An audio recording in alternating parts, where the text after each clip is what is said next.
जिल्हा प्रशासन जळगाव यांच्या वतीने आयोजित खानदेश कृषी संस्कृती व प्रदर्शनाचे आज मोठ्या उत्साहात उद्घाटन पार पडले। या प्रदर्शनाचे उद्घाटन जळगाव जिल्ह्याचे पालकमंत्री गुलाबराव पाटील यांच्या हस्ते करण्यात आले। या कृषी प्रदर्शनात खानदेशातील पारंपरिक शेती पद्धती, समृद्ध कृषी संस्कृती, आधुनिक कृषी तंत्रज्ञान आणि शेतकऱ्यांसाठी उपलब्ध असलेल्या नव्या संधीचा संगम पाहायला मिळत आहे। या प्रदर्शनाच्या माध्यमातून शेतकऱ्यांना आधुनिक कृषी अवजारे, नवीन पीक जाती, सेंद्रिय शेती तसेच कृषीपूरक व्यवसायांबाबत सविस्तर माहिती मिळणार आहे।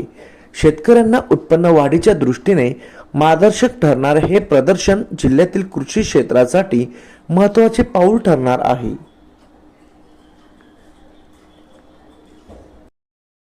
या ठिकाणी कृषीमधल्या गोष्टी असतील, पशुसंवर्धन असतील, बचत गटाच्या मार्फत केलेले विषय असतील किंवा इतर ज्या गोष्टी आहेत, मत्स्य व्यवसाय असेल, या बाबतीमध्ये केलेले वेगवेगळे उपक्रम जळगाव जिल्ह्यामध्ये आपल्याला बघायला मिळत आहेत। आणि मला तरी असं वाटतं की यामुळे शेतकऱ्यांना एक प्रकारची प्रेरणा मिळणार आहे की आपण काय केलं पाहिजे। भविष्यामध्ये आपल्या उत्पादनामध्ये वाढ होते हे आपण मान्य करतो, पण त्याच्यापासून बाय प्रोडक्ट काय आहे याचीसुद्धा माहिती या ठिकाणी मिळते। आणि मला तरी असं वाटतं की याच्यामुळे जळगाव जिल्ह्यामधल्या शेतकऱ्यामध्ये एक प्रकारे प्रेरणा मिळणार आहे। भाऊ, आज अर्थसंकल्प सादर होतो आहे, महाराष्ट्रासाठी काय अपेक्षा वाटते आपल्याला? किंवा केंद्रीय बजेट जरी मांडला जात असला तरी महाराष्ट्राला दरवेळेस आपल्या वाट्यावर चांगल्या पद्धतीचे या ठिकाणी मदत आपल्याला मिळाली आहे। प्रोत्साहनपर असेल किंवा वेगळ्या योजनांवर असेल, तर आम्हाला खात्री आहे की यावेळीसुद्धा बजेटमध्ये महाराष्ट्राचा मोठा वाटा असेल। भाऊ, महाराष्ट्राला नव्या महिला उपमुख्यमंत्री भेटल्या आहेत, काय सांगाल सुलभ? पहिल्यांदा महिला उपमुख्यमंत्री भेटल्या, त्यांचं अभिनंदन करतो। आणि निश्चितपणाने